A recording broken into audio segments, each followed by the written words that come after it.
Oy, alam mo ba sa buhay ng tao kung minsan kapag ikaw ay bumagsak na, lalo na't nakasadla ka, maraming tao ang tingin sa iyo ay hindi ka na makakabangon. Ang sabi nga nila, wakas mo na. Lalo na kung ikaw ay mamatay doon sa iyong kinasadlakan. Ang akala nila, ito na ang iyong katapusan.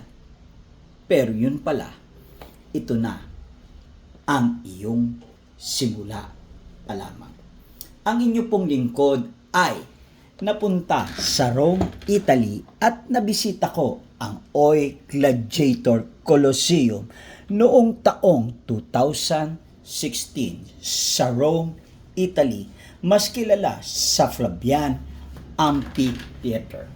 Napakaganda ng kwentong ito ayon kay Theodoret Ecclesiastical History Book 5 Chapter 26 440 AD o 5th century. Ito ay patungkol sa isang monk, Asian monk, na walang iba kundi si Telemachus na walang ginagawa kung hindi manalangin, mag-ayuno at maglingkod sa Diyos. Hanggang isang araw, meron siyang tinig, audible voice na rinig. At ang sabi, pumunta ka sa Rome. Ang sabi nga, to obey is better than sacrifice. Long ago, sa panahon ng mga gladiator sa Rome, libangan ng mga taong pumatay sa arena. Dumating noon si Telemachus, isang monghe o banal na lalaking mula sa silangan.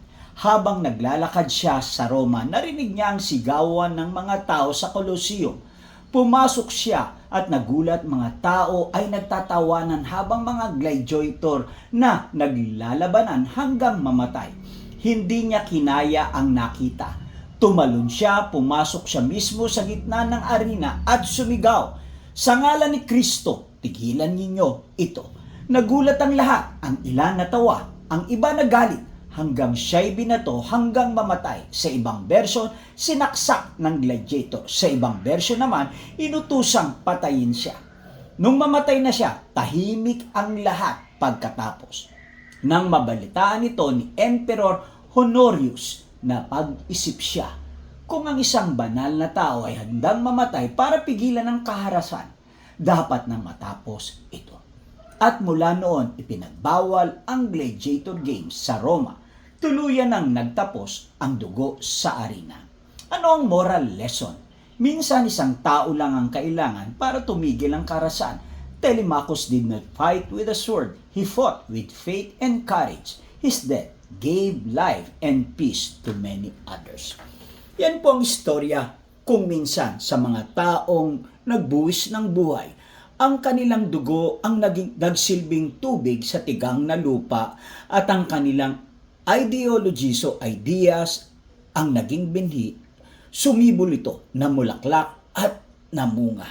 Ang bungang yon marahil ay nararanasan o atinang nakamtang. Lagi nating tatandaan, anuman ang mangyari sa iyo, kapag alam mong tama ang iyong pinaglalaban, ipaglaban mo. Dahil kung tama ang isip, tama ang silip.